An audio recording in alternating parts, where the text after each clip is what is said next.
Isang short-term NBA contract ang dahilan kung bakit di makakalaro sa Gilas kontra New Zealand at Australia si Kai Sotto at tatay ni QMB ang mismong tumawag sa SBP upang makalaro ang anak nito dahil sa pagmamahal sa Gilas. Yan ang ating mga pag-uusapan para sa video natin ito.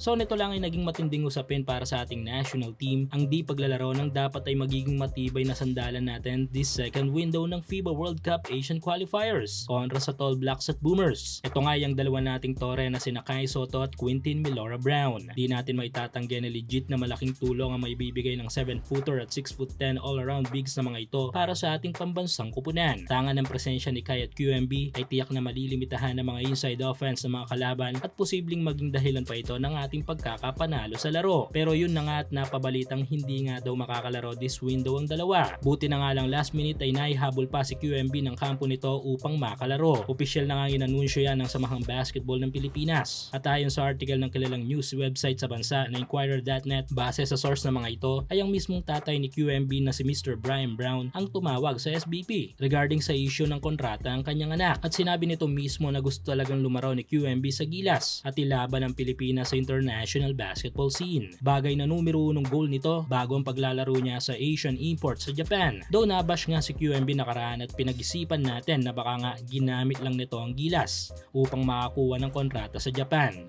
Ngunit ngayon ay tila taliwas nga ito sa katotohanan dahil kung iisipin mo nga naman maraming pa pwedeng laruan ito tulad ng sa Europa o di naman kaya maging import sa ilang mga kapitbahay nating bansa sa Asia. Pero still, mas pinili pa rin ito ang Gilas Pilipinas. Suportahan ang inyong paboritong team sa PBA, NBA at MPBL o kahit pa nga sa mga overseas league. Full details sa comment section. Samantala, base din sa article na ito na Inquirer.net na nagmula din sa kanilang source ay lumabas din ang main reason kung bakit hindi makakasama si Kai Sotto this second FIBA window. At ito nga ay taliwas sa mga naunang dahilan na ating nalaman. Ang una ay hindi ito dahil sa laki ng bayad sa kanya this window kung ikukumpara sa bayad sa kanya last 2023 World Cup. Pangalawa ay hindi rin ito sa kadahilan ng pinigilan siya na kanyang bilig team na Koshigaya Alpas, kundi ang dahilang inaalagaan nito dahil sa isang short-term NBA contract na mangyayari bago or during second FIBA window. Ayon sa article ay galing mismo ang information na ito sa kampo ni Kai na East West Private. Simula 2019 na sinusubaybayan natin si Kai ay kilala natin ito bilang makabayan kung saan ay prior talaga nito palagi ay ang Pilipinas. Kung natatandaan nga yung nag-iisang shot niya noon sa NBA na NBA G League Ignite ay sinakripisyo niya para sa Gilas, hindi ba? Kaya naman kung matutuloy ito ay masasabi nating mas good thing na unahin muna ito bago ang Gilas. Total second window pa lang naman ito at may mga tanga na tayong dalawang panalo. Kayo mga ka-hoops, anong masasabi nyo ukol dito?